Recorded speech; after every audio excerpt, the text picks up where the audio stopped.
तो देख उनको, न पूछ उन खिलना पोशों की इरादत हो तो देख उनको, यदे बैदाले बैठे हैं अपनी आस्तीनों में। मेरे प्यारे बच्चों, मुअज़्ज़ज़ सामईन करम और स्टेज पर बैठे हुए उलमाए करम, आज मैं उन याराने बासपा, शहीदाने इश्क़ व वफ़ा, वारिसाने बिलाल और सराफिल आज़ादी के तज़किरे की सआदत हासिल कर रहा हूँ, जिनका कल्ब व जिगर इस्लाम की आत्मत से मामूर था, जिनके चेहरे पर आज़्म व इस्तिक़लाल की कितने जलवा फगत थी, जिनका दिल जज्बे जिहाद से सरशार था, जिन्होंने अपनी ज़िंदगी इस्लाम की सरबुलंदी और एलाए कलिमतुल्लाह के लिए वक़्फ़ कर दी, जिनकी एक तारीख़ है, जिनकी एक दास्तान है, जिन्होंने हर दौर में इस्लाम की आबियारी की है और चपलिस्तान इस्लाम की तरफ बढ़ने वाली हर बादे समूह की राह में दीवारें आईनी बनकर हाइल हो गए। मेरे प्यारे बच्चों, जब हिंदुस्तान की मुक़द्दस सरज़मीन पर अंग्रेज़ों का नापाक साया पड़ा और वो अपनी शातिराना वाइयाराना चालों से यहाँ के मालिक बन बैठे, जब पाशंदगाने हिंद पर तरह तरह के जुल्म सितम के पहाड़ तोड़े जाने लगे, जब हिंदुस्तानियों को गुलाम बनाया जाने लगा, जब हिंदुस्तानियों का खून उनके पसीनों से भी अर्जा होने लगा, तो ऐसे नाजुक वक्त में सबसे पहले जिस शख्स ने अनामे बगावत बुलंद किया वो मुअद्दिद कबीर इमाम जलील रईसुल औलिया फ़ख्रे चमन नाज़िशे वतन शाह अब्दुल अजीज इब्ने वलीउल्लाह मुहद्दिस देहलवी है।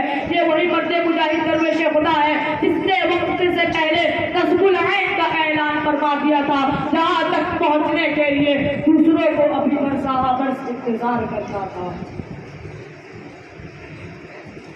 शाह अब्दुल अजीज का फतवा क्या था?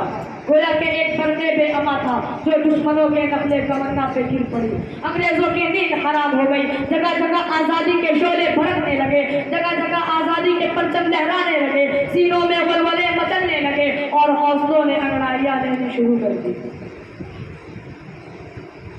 मसनदे दर्स पर बैठकर कुरान और हदीस के दर्स देने वाले उलमाए कराम खानकाहों में बैठकर अपने पूरे जिगर से शमे इस्लाम रोशन करने वाले मशाइख़े इज़ाम अपने मदरसों और खानकाहों को छोड़कर मैदान में आ गए और फरंगियों के खिलाफ मुआद बनाकर मंजिल के जानिब बेसरो ज़माने के आलम में निकल पड़े। और मैं अकेला ही चला था जानिबे मंजिल मगर, मैं अकेला ही चला था जानिबे मंजिल मगर, रहरो आते गए और कारवां बनता गया के मिस्ताक बन गए। मेरे प्यारे बच्चों, ये कारवां तवील मुसाफत तय करते हुए किस तरह मंजिल मक़सूद तक पहुँचा, ये एक लंबी दास्तान है। इस तवील मुसाफत को तय करते हुए उनके पाँव मुसलसल लहूलुहान होते रहे, हज़ारों और लाखों का वजूद गुब्बारे राह कर उड़ गया।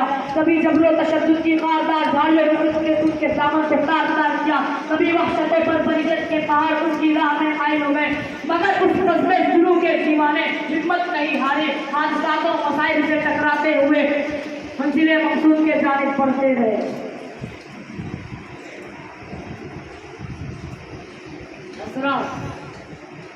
और मेरे प्यारे बच्चों, ये वाक़या है कि अगर हिंदुस्तान की जंग आज़ादी में उलमा हिस्सा ना लेते तो ये हिंदुस्तान कभी भी आज़ाद ना होता, और सरसीले आज़ादी ना होते तो तहरीक आज़ादी न चलती, तहरीक बालाकोट न चलती, तहरीक रेशमी रुमाल न चलती, तहरीक खिलाफत न चलती, हिंदुस्तान छोड़ो मुक़द्दमाए वहाबियात न चलता, अम्बाला साजिश केस न बनता। अलगम उलमाए कराम ने अपने पूरे जिगर से उनसे हिलाफती की है और शजरे आज़ादी और अपने मुक़द्दस लहू से शजरे आज़ादी को सींचा और परवान चढ़ाया है। 1857 ईस्वी की जंग आज़ादी में दो महाज बनाए गए, एक महाज अम्बाला पर जिसकी क़यादत मौलाना जाकर थानेसरी के पास थी, एक महाज शामिली पर जिसकी क़यादत हज़रत हाजी इमदादुल्लाह मुहाजिर मक्की के पास थी। इस जंग में बड़े बड़े उलमा व सुलहा शहीद और ज़ख्मी हुए, मौलाना कासिम नानवी ज़ख्मी हुए, इस जंग में हज़रत गंगोही ज़ख्मी हुए, इसी जंग में हाफिज़ कामिल शहीद हुए। 1857 ईस्वी की जंग आज़ादी में 2 लाख मुसलमान शहीद हुए, जिनमें 51,000 उलमाए कराम थे। सिर्फ दिल्ली में 500 उलमा को फांसी के फंदों पर लटका दिया गया। فرحان جب اس جنگ میں وسائل کی قلت اور افسوں کی بدکاری کی وجہ سے فرنگیوں کا غلبہ ہوا تو رائے سرائے برطانیہ نے اپنے ہندوستانی مشورے سے رائے طلب کی کہ بتاؤ ہندوستان میں تمہاری حکومت کیسے قائم رہ سکتی ہے. تو ہندوستان میں رہنے والے سب سے بڑے سیاستدان ڈاکٹر ویور نے جو رپورٹ پیش کی اس میں لکھا ہے ہندوستان میں سب سے زیادہ بیدار مسلمان ہیں اور جنگ آزادی میں صرف مسلمانوں نے لڑی ہے. مسلمانوں میں جب تک جذبہ جہاد موجود رہے گا اس وقت تک ہم ان پر حکومت نہیں کر سکتے. اس لیے جذبہ جہاد کو ختم کرنا ضروری ہے اور جذبہ جہاد ختم کرنے سے پہلے ایک اور چیز کا ختم کرنا ضروری ہے اور وہ یہ ہے کہ ہندوستان سے علماء اور قرآن کو ختم کر دیا جائے. 1861 میں 3 لاکھ قرآن کو ختم کر دیا گیا.